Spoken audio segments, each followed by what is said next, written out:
Welcome to our exciting video on 5 gardening hacks every beginner should know. If you're new to gardening, you've come to the right place.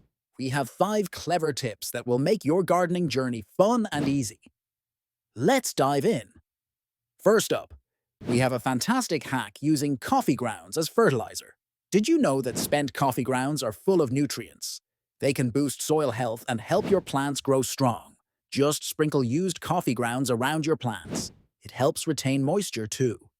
Next, we'll show you how to create DIY pest repellents from items you already have at home. Say goodbye to pesky bugs without harsh chemicals. Another cool hack is making seed tape for easy planting. This trick helps you plant seeds evenly and at the right distance apart. All you need is some toilet paper and glue.